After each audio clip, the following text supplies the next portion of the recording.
Well, welcome to Kenty Blitz. Good afternoon, Paul Kent. Hello, Stephen. Chimes Gillis. Actually, we get questions. Chimes, where did it come from? Oh, I used to chime into the back line when I was a young rugby player many, many years ago. I remember. And I was 13 when I was chiming in, and I played in the front row a year later. Yes. The chime soon dimmed. I've got a bit of news, mate. As you know, Kangaroo tours are back, which is Yes. great news, and we've been selected. We've been selected, my first Kangaroo tour, Chimes. I don't know about you. Yeah, I went away in '94. Did you? Yeah, I didn't Couple play, of but I campaigns. went, yeah. Okay, so just to let everybody know, here at the Fanatics, we're going to take Kangaroo tour this year. 3 tests at Wembley, Liverpool and Leeds. As well as that, there'll be Chimes and I are going to be hosting the tour. Yeah. We'll be going to London, Dublin, Liverpool, Yep. north of England, obviously. All 3 tests and Premier League and also Champions League soccer. And then obviously, look, I won't be having a beer, Chimes, but you might have a couple. Is that I've right? a couple of refreshments along the way. Couple of refreshments. Yeah. I'll see how I go. See if you can Yeah. twist my arm there. And tour tickets are on sale for the tour right now. Just go to thefanatics.com. Fantastic. that's a Look good way forward to to start, that eh? one, mate. Yeah. Now, some big news today. The story of the day, Joey Manu may be about to walk out on his rugby contract overseas and head back to the NRL. Yeah, it's broken in the Herald. Michael Shamus broke the story that essentially Joey Manu looks set to go to the French Rugby Club Racing 92 and ask them for a release on compassionate grounds, family reasons is what has been given. So instead of joining the club in July for pre-season training, he will instead look to head home to... look, I don't have home now these days for Joey Manu is actually Sydney or whether it's New Zealand, but the word is he won't be going to France after he finishes his contract in Japanese rugby. He looks like he'll be coming back this way. Yeah, not confirmed, but certainly bubbling along. Where do you see the Roosters at with Joey Manu? Because for a while there, they were talking they'd save some money for him, and then they disputed that earlier in the season. Yeah, Robbo said about a month ago, wasn't it? Was it about a month ago? March, yeah. About March, yeah. So that's a month ago. About a month ago, yeah. So he said that they... He put the hose on it, didn't he? He did, Yeah. he did. And look, clubs do that when they don't want to alert any other club that something might be doing. So you've got to take that into account. But he did indicate that he knew that Joe, which I found interesting, he knew where Joey was going, but he didn't say where, which would even suggest that as much as a month ago that Manu might have been considering getting out of that French rugby deal. Now, at the moment, I don't know why. Sometimes clubs do reverse engineer this, don't they, Chimes? They sit there and they'll put an offer to a player, get him interested, get the player over the line, but then they've got to get him out of the club where he's already at. So they have to make that work. It goes bottom drawer for a while, doesn't it? It does go, sits in the bottom drawer until it's time to go. And I found it interesting that Manu might not go to French rugby now. The team that he is contracted to are currently running 11th. It's a 14-team competition.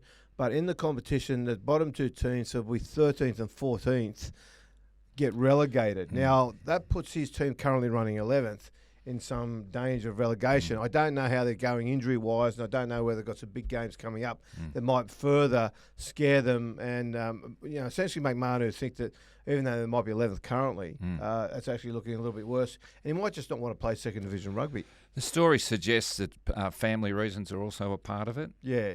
But that's always hard to quantify that. For sure, I mean? for sure. And that can mean anything because it means It's different early things to days. different people, doesn't it? Yeah.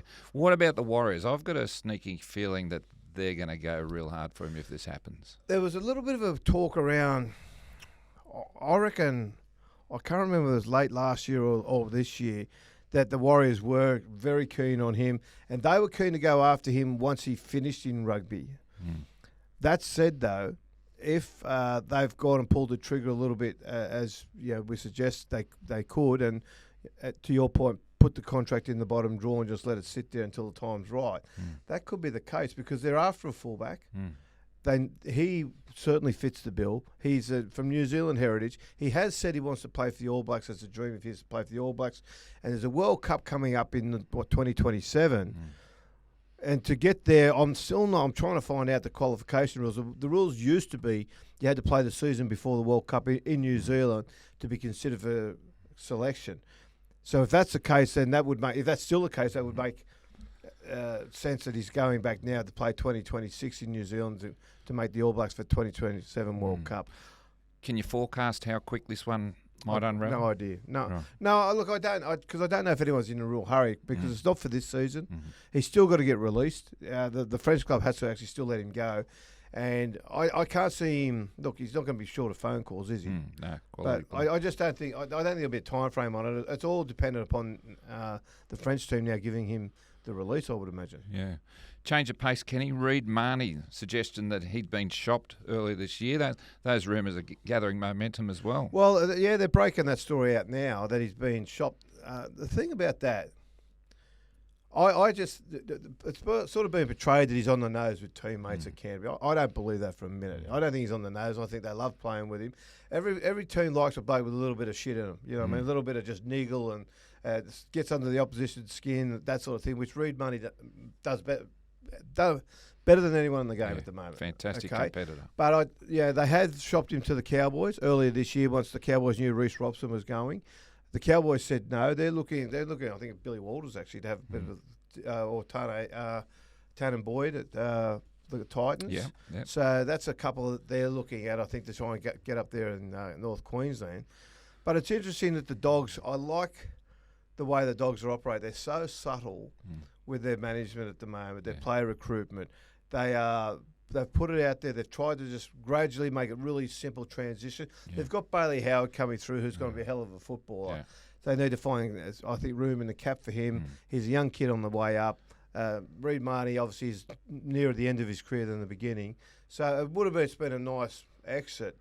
Why or where he goes now, I don't know. There's still, I understand, approaches being made to various clubs to see. I think he'll stay, mate. I think Gus is pretty shrewd. He's rolled that roster better than any club has rolled a roster in the last 15 years.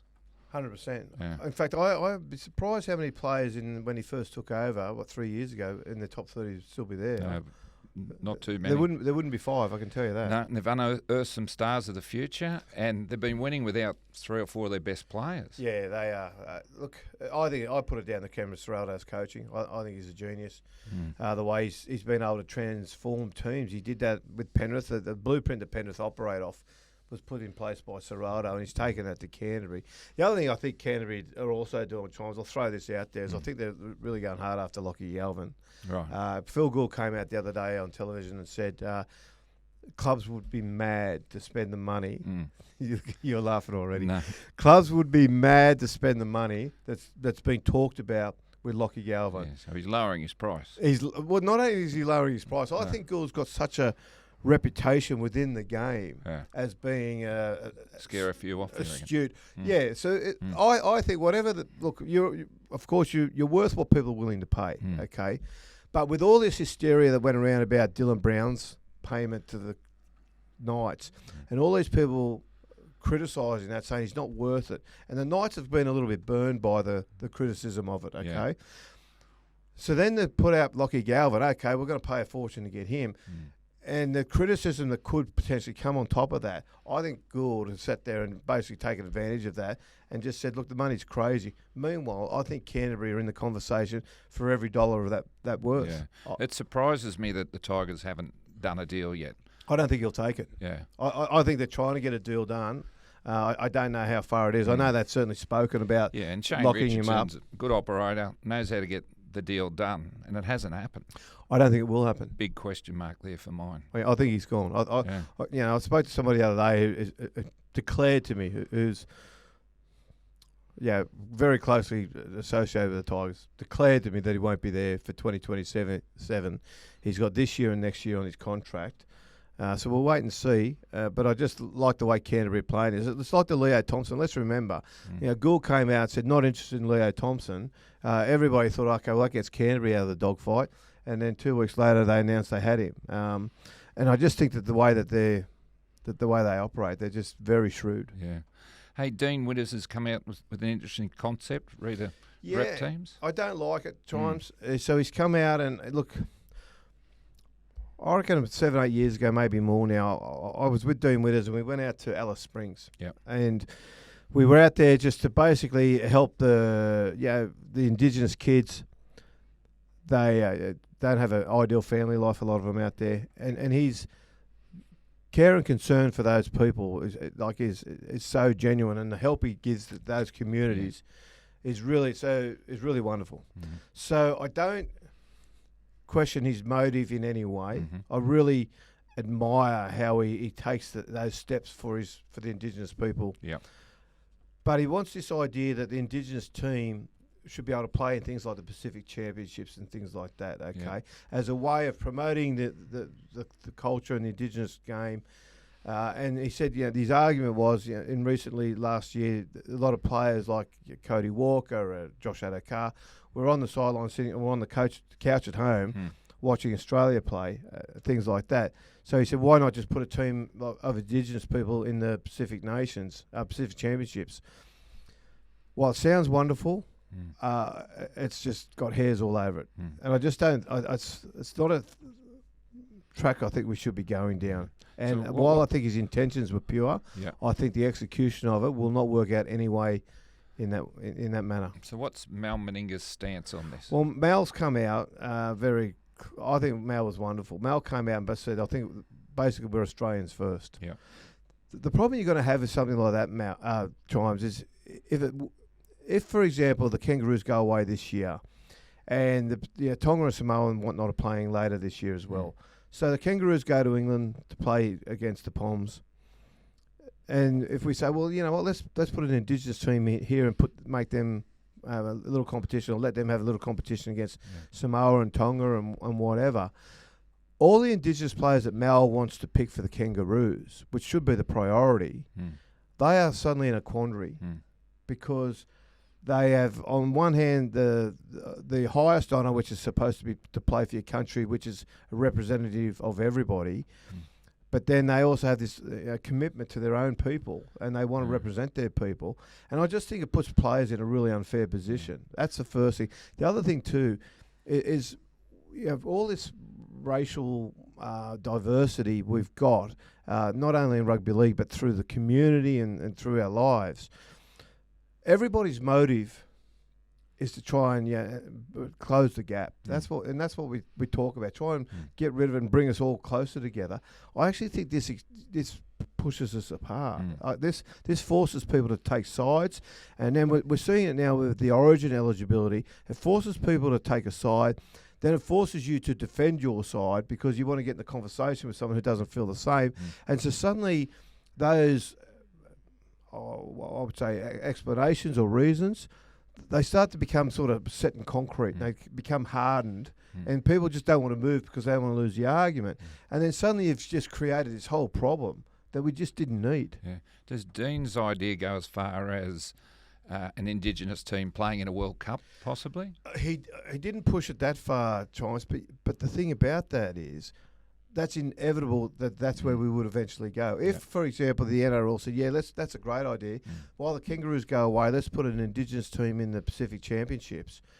If they go and have success, for example, and beat Samoa and Tonga, which they have every chance of doing. Be momentum for them. Well, that's momentum. Then suddenly someone says, let's put it. And there was a suggestion, I think, it's not the last World Cup, the one before. I think there was a little bit of a push started then to try and put an Indigenous team in there. You can't split the country like that. And thank heavens, Mal is South Sea Islander background. He's got Indigenous cousins and whatnot, which he spoke about. And he has come out, and so that sort of insulates him a little bit against the criticism, because if it was somebody else with a different heritage, they would be just wide open for criticism. So Mal's a sensible thinker about all of this. The one thing you can never question Mal on when you talk at this area is how he puts it all into proper perspective.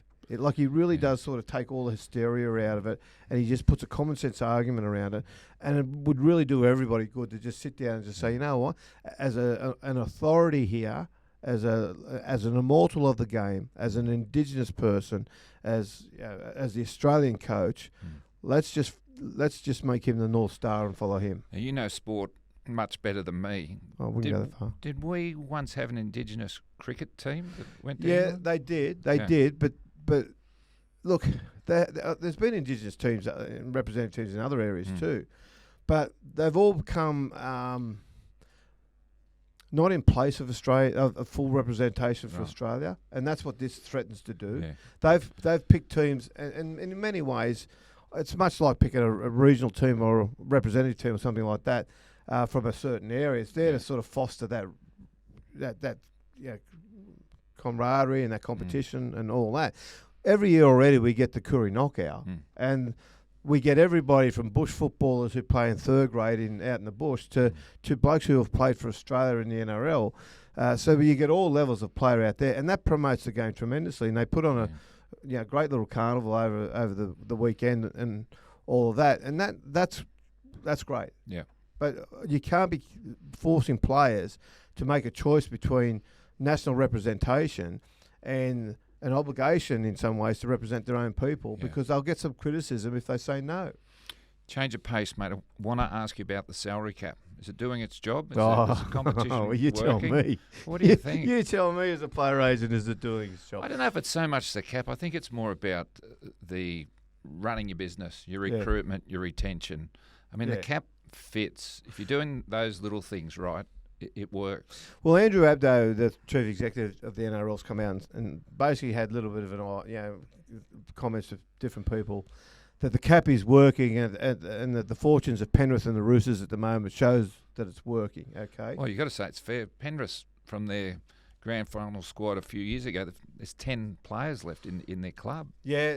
Look, there's no doubt Penrith have lost players. I think that's what since their first grand final. Yeah, they've lost 20 players. They have. Yeah, they've lost 20 players and they've lost some significant players out of that. Yeah. And the Roosters have lost some good players in recent seasons as well. I don't know if that's so much though the proof that the cap's working. One is that Penrith are losing players because everybody's recognised the talent pool out there, and they've just gone through the club with big checkbooks. Other clubs have, and Penrith, they just couldn't afford to keep keeping them, and that's what's happened there. But Melbourne will keep pushing on the way they are. I don't think that the cap really is working as much as it's just that the Roosters had their succession planning sort of knocked for six when Suaalii wanted to get out of his contract early. Yeah. Manu wanted to get out of his contract early. So there's two players they had planned to be around for some time who got out early. They hadn't planned to actually replace. Maria Hargraves was at the end of his career. Luke Keary, last year when he sort of announced out of the blue that he was retiring before unretiring and going to England. They got caught off guard, didn't they? They just got caught off guard, and that's as simple as that. Yeah. So, but we are seeing it's funny because Penrith ran out last weekend with 3 Tigers in their side, and Tigers ran out, have been running out with a couple of Panthers in their side, and they're getting closer together on the table. Yeah. So look, success brings good culture, happy club, good systems. Yeah. Players want to play in those teams because they're a chance of winning things. Yeah. So you can sign players cheaper if you're at a successful club. You can use that to your advantage. Well, you've got to be. See, I talk about this a fair bit. There's a false economy in rugby league, and the false economy essentially is if you're at Melbourne or a Penrith of recent seasons, you can pay less to get a player to your club because you'll go there because there's a chance of winning a grand final. Yeah. He's going to win most games that he plays in. Rep selection. A chance of rep selection. So there's a lot of upside to take. So your manager says, and I'm sure you say this to your guys, mate, it's Penrith, mate, it's Melbourne, mate, take 50 less to go 100%. There because it'll help your footy. Yeah. On the flip side, though, and this is the hard part about the salary cap, the teams down the bottom have got to pay overs to get them. Yeah. So for recent example, you look at the Tigers, who have paid overs for, I would say, Api Coruscant, as good as he is. They've paid a lot of money to get him there. They've paid a lot of money for Jerome Luai to get him there. And the fact that they are both playing at that club will tell you that that Tigers were willing to pay more than any other club. So they were paying more, but they had to because they were running last. I think winning's a bigger attraction than a good coach even. I think if you're a successful team, you're more chance of attracting players. I'm not trying to dilute a Craig Bellamy or whatever, but if you're invited to a winning club, the coach isn't as important as you'd think. But that's true. But they kind of go hand in hand. They do. Too. You need a good coach to be winning. Those coaches don't stay winning coaches for 100%, long. 100%. I've got a couple of Ask Kentys for you. Right. You ready for these? If you want, yep. Okay. This one's from Luke Patton, but I don't think it's a general. No. Hope it might be Peyton 7896. Why doesn't the NRL fund the rebuilding of stadiums from their broadcast deals? Well, this is coming up now after the Tigers are threatening to walk out of Campbelltown. Fact is that ground at Campbelltown is owned by either local council or local government. I don't know who owns it, but it's one of them. But the Tigers don't own it. The local council owns Leichhardt Oval, so they can't. There's no guarantees that if they fund any sort of renovations that they'll actually can see it through. Unfortunately, I think not a lot of clubs own their own ground. Cronulla own their own ground. They tried to develop it, and it's all gone bad. Yeah. So, there is a little bit of... What's going to happen there? I don't know. They've run out of money. Let's call it 15,000 they can get in. It's not big enough. I don't know what they're going to do. What if they became a powerhouse in the game and can only provide for 15,000 fans? Look, I tell you what, you go to Leichhardt Oval when there's 14,000, it's dead set jumping, right? I don't mind it. And the other thing, Charles, I'll actually say it this way too. I think rugby league is increasingly becoming a television sport. And I don't think it's a bad thing to have a full crowd at Belmore, even if it's only 12 or 14,000, or a full crowd at Leichhardt, even if it's only 14,000. You see a team like, say, let's look overseas. You look at, say, the Green Bay Packers. Now, their home ground, they've got a big stadium, but they're a one-team town in Middle America. They don't have much in Green Bay to look forward to other than the Packers playing, right? But there's a premium on those tickets, and it is sold out for the next 20 years, that stadium. Okay, so it's sold out. With rugby league going the way it is, rugby league, increasingly makes money from the broadcast revenue. The crowds and all that, I would actually prefer to keep a 15,000 seat stadium, put a little bit more comfort in there for the fans, as in Leichhardt Oval, fix up the toilet scenario, fix up the bars and the restaurants, so you don't have to stand in line for dead set 25 minutes to get a beer or to get something to eat or to go to the toilet. Or you go to Leichhardt, you sit there, you buy a beer, go to the toilet, you come back and there's 25 minutes to go in the second half. And you sit there like, seriously. It is ridiculous. But I would rather see them do that and fix those grounds up, so to actually cater for the amount of people that they can get in there. Okay, I don't think you need to have these big 50 and 60 seats, 1,000 seat stadiums. Well, when they're half full, they're terrible. Aren't well, they're terrible. That's exactly it. And as a TV spectacle, it doesn't work. Whereas we watched Canterbury the other day play at Belmore. It was magnificent. Watching on TV, I wasn't there. But I actually sat there watching it on TV thinking, I should have gone today. I should have gone to see that. And same with Leichhardt. When Leichhardt is full and brimming and they're all jumping off the trees, it's unbelievable. It's great. And they do good hot dogs there too. They do tremendous hot dogs. Yeah, just outside they do good ones too. Hey, listen, John Stevens has got an Ask Kenty. Is this your John Stevens? 282? I hope so. What about the voluntary tackles? Why are they never penalised? I don't know. Why aren't they? I guess they're trying to protect the player a little bit. We saw there's two types, but I think if the player falls on the ground, and Mahoney was involved in one the other day where he was physical with the player and he dived on a ball. All you got to do there is put a hand on. That's all you got to do. Yeah. The other issue, the big time where you get the voluntary tackles is when a player runs around one of his teammates, so there's an obstruction. And so what they do is they just take the ground to surrender. I actually agree. I tend to think protection. Well, I don't know how you get out. What they've done is they recognise that the player has realised he's made a mistake, so he surrendered that tackle in order to not give a penalty away. But to do that, they're overlooking that. We know how to fix it. We have a little crackdown. What do you think? Let's have a crackdown. We haven't. Well, the last two are over, aren't they? The last two crackdowns, I think, officially, or not really. Quick voluntary tackle crackdown. We'll fix it. And then we'll go back to getting the play the ball right. And once we get that right after the crackdown there, we'll move on to something else. Well, we'll move on to head-high tackles again. We'll just go in a circle. No one's touched a referee this year yet, have they? Well, there was a couple of weeks back. I'm sorry, you got me on the spot. Did he get suspended? No. But maybe we need to crack down on that. I think I do remember that one. Yeah. Oh, it'll come. It'll come. Yeah.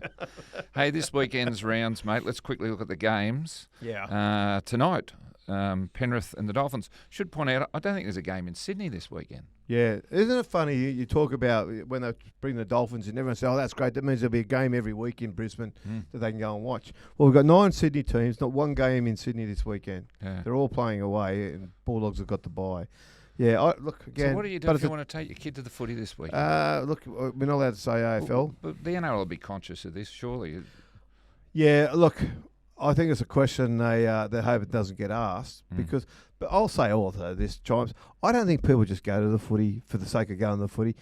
Manly fans won't go and watch Parramatta play because it's the only game in Sydney this week. Yeah. South fan, can you imagine saying to a South fan, look, the only game in town this week's the Roosters, go along and watch them. Yeah, they won't go. They won't go. Yeah. So Fair point. I don't think that really matters that there's not a game. As long as it's on the television, we can all see what's going on. Okay, Penrith Dolphins tonight. Well, who knows? Who knows? Look, Penrith. They're too good to keep getting beat. Well, aren't the Dolphins in front of them on the ladder now? Yeah. But Penrith are too good. I think Dylan Edwards back? Dylan Edwards is back. He'll make a massive difference there. Well, you'd hope so. Yeah. But I find Penrith hard to pick at the moment because I don't know where. There's no consistency in their football. When they got beat by the Roosters, we all thought, what a magnificent effort it was. But a couple of weeks later, you're starting to look back at it and think, well, hang on, it wasn't really Penrith they beat. Analysts would be saying. Well, it was a team that was wearing Penrith jerseys, but it wasn't the Penrith we know the last 4 years. Okay, Gold Coast and the Dragons. I like the Dragons without Tino. Yeah, big one for the Dragons, isn't it? Well, the Dragons, they beat Melbourne and get beat by Parramatta, so figure them out. Roosters are playing Brisbane. I think that'll be a smash up. Really? Yeah, Brisbane. They look hungry, the Broncos, at the moment. Well, I think they're trying to, they're starting to get that match football mentality. They're getting close to it. Yeah. And what they did last week with the runaway on the Tigers, I just think that they're a side that's just starting to find their feet. Yeah. Now, there's a doubleheader in Perth. Yep. The Cowboys are playing the Rabbitohs and Manly are playing, who are they playing? Cronulla. The Sharks, yeah. Yeah, well, you've got to go Cronulla. I don't think you pick Manly without Tom Trbojevic. Yeah. Their win percentage is 30%. Without Tom. Yep. That would say, so they lose 3 out of every 10, which would say, if you look at the ladder, that means that the bottom 5 teams out of the 17-team comp, roughly, are the teams that they beat. Cronulla aren't a bottom 5 team. Why is there 2 games in Perth this weekend? Well, I don't know. That's a promotion. Yeah, I think we tried to dovetail the announcement of the Bears in with this week, and it all went tits up. It's not looking well at all, is it? Not at the moment. The Bears are going back to the hibernation, I think. They've climbed back into their cave, and they're going to say, tell us when the sun's out. Now, Canberra, who are one of the form teams, I think, versus Parramatta. Well, you'd think the way the speed Canberra are playing, Parramatta have struggled with teams that move the ball around a little bit. Yeah. And I think Canberra will do that to them. Now, the Warriors are playing Melbourne. Don't they normally play Anzac Day clash? Yeah, I don't know what's happened there. Okay. Yeah, you see, don't ask questions we don't know the answer to, Chimes, but I don't know. But Melbourne, I think Melbourne are just, they're looking good, aren't they? They're 5 lengths ahead of every other team so far. And the last game, mate, the Tigers versus the Knights. Yeah, Knights at home. You like the Knights? Yeah, I like the Knights, Yeah. You don't, do you? There's a bit of look on your face. Oh, they just got to get a bit more consistent, I think. Yeah. Tigers do have Luai back this week and ready to go. And, I like what I'm seeing now, the Tigers. They got plenty of strike, good spine. Good spine. Yeah. Plenty of strike. Yeah. But I think Newcastle will get them. I tell you who does look like a winner. This Kangaroo tour that we're going. Yeah. Oh, I'm looking forward to it. I'll have to go and get some practice in. I know, yeah. Well, I'm not. You can you let me know how you're going and I might join you. I'm really looking forward to it. So please come for the ride. It'll be good fun. It'll be ripper. Good to see you, Kenty. You too.